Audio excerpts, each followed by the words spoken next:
بسم اللہ الرحمن الرحیم۔ السلام علیکم۔ زمزم ٹاکس میں خوش آمدید۔ پیپلز پارٹی سب سے زیادہ میڈیکل سہولتیں دینے کو پروپیگیٹ کرتی ہے کہ ہم نے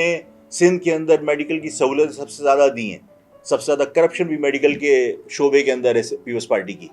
میں یہ سمجھتا ہوں کہ پیپلز پارٹی کو ہر ڈسٹرکٹ میں کراچی کی میڈیکل یونیورسٹی اور کالج بنانا چاہیے تاکہ یہاں کے لوگوں کو زیادہ سے زیادہ ڈاکٹر پروڈیوس کر کے ہم ان کو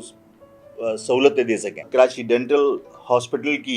یہ سب ٹوٹل سیٹیں ملتی ہیں 1100، ان 1100 میں سے کراچی ڈسٹرکٹ کے لیے جو سیٹیں مخصوص ہیں 1100 میں سے وہ ٹوٹل 400 ہیں۔ ان 400 کے اندر بھی اگر ڈومیسائل چترال اور گلگت کے لوگ آ کے یہاں پر بنوا لیں، لڑکانہ اور دادو کے لوگ آ کے کراچی کا ڈومیسائل بنوا لیں، تو ان 400 سیٹوں کے اندر بھی کراچی کے جو جینون لوگ ہیں وہ ایڈمیشن نہیں لے سکتے۔ اس کراچی سے باہر اندرون سندھ جو کالجز ہیں، جس میں مہر کالج کا ہے سکھر میں، جس میں چانڈکا میڈیکل کالج ہے، جس میں نواب شاہ میڈیکل کالج ہے، جس میں خیرپور میڈیکل کالج ہے، جس میں جامشورو کا بلاول میڈیکل کالج ہے اور لیاقت یونیورسٹی جامشورو ہے، وہاں جو سیٹیں بنتی ہیں وہ 1350 ہیں، جہاں ڈومیسائل نہیں بنا سکتا کوئی، اور وہ اس کو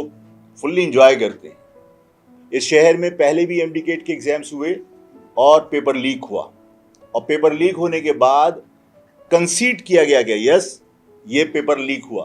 اگر پیپر لیک ہوا تھا اور اس کے لیک ہونے کی وجہ سے اور لیک ہونے کا اقرار کرنے کے بعد جب پیپر دوبارہ لیا گیا تو اس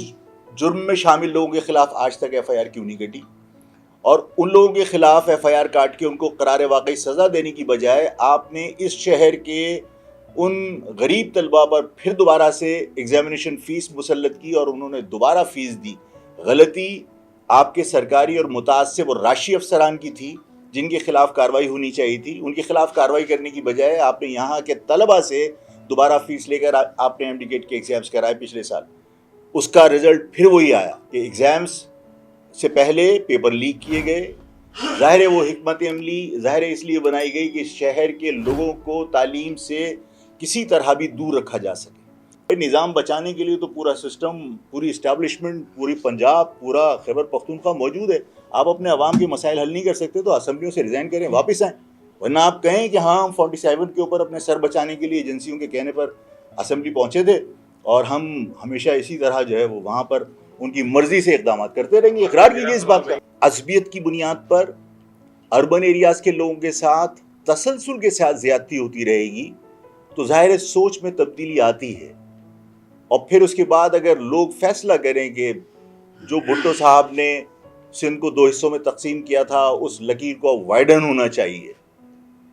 تو پھر اس کا قصوروار اس شہر کے لوگوں کو یا مہاجر عوام کو ٹھہرانا درست نہیں ہوگا۔ تعصب کی انتہا تو یہ ہے کہ آپ نے CM ہاؤس کے لیے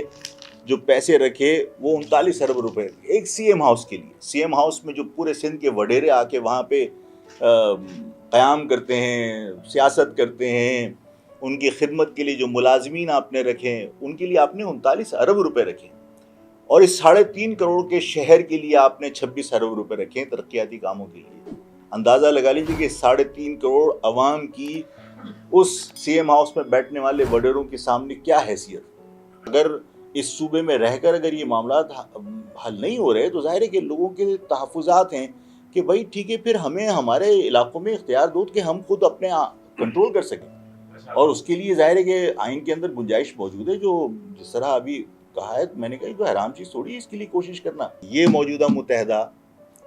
ایجنسیوں کا ایک حقیر سا ٹولہ ہے، یہ اس شہر کے اس اربن ایریاز کے عوام کی نمائندگی نہیں کرتا، اور اسمبلیوں میں بیٹھ کر صرف اپنی ذاتی مفادات کے حصول کی جدوجہد کی جا رہی ہے۔ پرائم منسٹر سے ملاقات کر کے خوش ہو جاتے ہیں، تصویریں کھنچوا کر پرائم منسٹر کو اس معاملے میں ملوث کیوں نہیں کرتے؟ آئینی ترامیم کے اوپر مولانا فضل الرحمان نے اپنے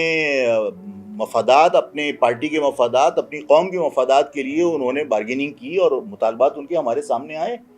کہ مولانا نے جو ہے وہ گورنرشپ بھی مانگی، مولانا نے اور بہت سارے مطالبات رکھے۔ متحدہ قومی موومنٹ جو اس شہر کے اندر ہونے والی زیادتیاں ہیں اس پر کون سی بات منوائی ہے انہوں نے کہ آئینی ترامیم کے لیے آپ